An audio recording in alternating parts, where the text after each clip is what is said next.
Assalamualaikum warahmatullahi wabarakatuh. I am Nur Alfa Muhammad Razif and I am currently in my second semester of Master in Islamic Business Studies, University Utara Malaysia. My paper is all about the zakat distribution by non-Muslims, a case study in Zakat Penang. Just a brief summary on what this paper is all about. Actually, the purpose of this study is to discuss the zakat distribution by non-Muslims. As we know, zakat is a worship activity that plays an important role in Muslim community.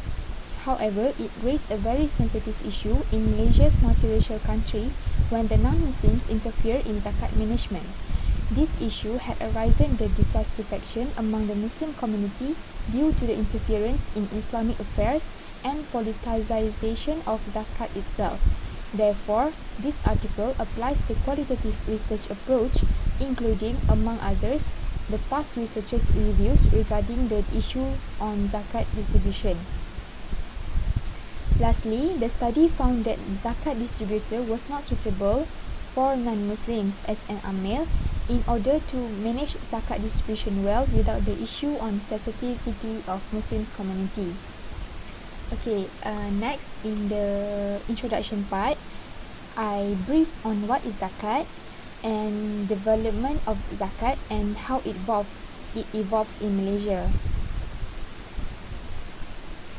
As time passes by, we know that there is an issue. Back in May 2019, Zakat Penang had raised a problem when the non-Muslims politician act as a distributor, or we know that act as an amil towards the ASNAF. So the reputation of ZPP are affected as well, even though the organisation had good and clean record in past years. Since this case had arisen up, most of the community, especially the Muslims in Penang, had lost trust towards ZPP. So this paper aims at studying the issue on distribution of zakat by non-Muslims.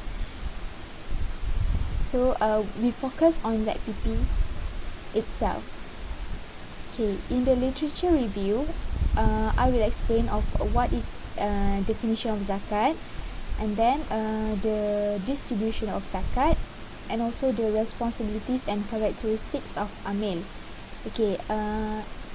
In order to hold for a better management of zakat, it is found that amil itself must be trustworthy or amanah and strong, al-quwwah. So Allah has mentioned in Al-Quran also. So from the verse, it is undeniable that amil must have the good nature, ethical and good behavior that reflect the character and meaning of Islam. So with this kind of qualities and also characteristics, actually it will prevent from any fraud or any misconduct from happening in zakat management.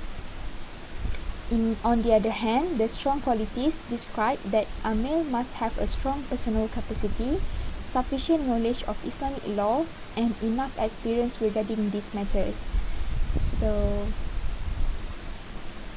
in the next part, section 3 of research methodology, this paper applies the qualitative research approach regarding the past researchers' reviews regarding the issue on zakat distribution. I collect from the related journals on zakat and also the distribution of it provided by the previous researchers. The first past researchers, they have made the library-based approach to documentation by referring to classical and contemporary scholars. The author itself, Muhammad Nakib Handan and et al., they found that zakat distributor was not suitable for non-Muslims because there was no need to appoint non-Muslim to distribute zakat, and it could raise the sensitivity of the Muslim community. Next, also the qualitative review method with case study approach by Moch Chotip and Harry Yuswadi, Ahmad Toha and Eddie Wahyudi. The results provide the criticism that the implementation of good amil governance and Amil Zakat Institute will be realized when the principles of transparency, accountability, compliance, justice, benefit, Sharia and local wisdom run in harmony in the governance of Amil Zakat Institute. So as we know that actually Zakat Institute actually depends on the good Amil. So if Amil is good, and then the implementation of it will be good. Okay. Next, the analysis of a study done by Harun Nizam Wahid and Sanib Ahmad. They done on the individual Muslim from several states in Malaysia.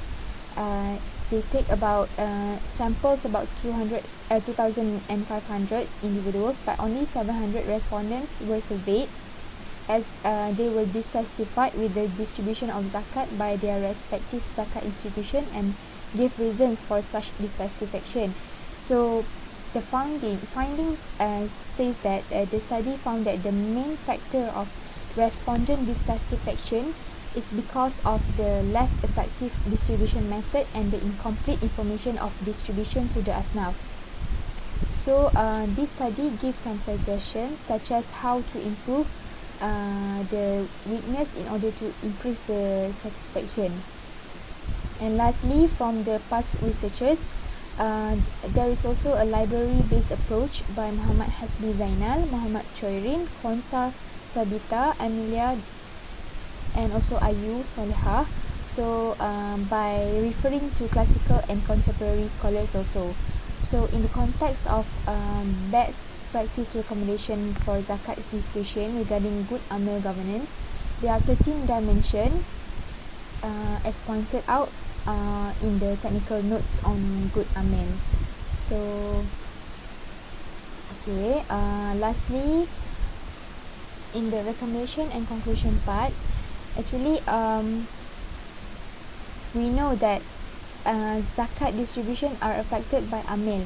So in this case, non-Muslim politicians, either in the side of government or in the opposite side of the non-government, must not necessarily engage with zakat management, and also as well as the zakat distribution, because they will create a crisis of integrity and erode the faith of zakat payers, which comes from various backgrounds of Muslim society and had a diverse political backgrounds.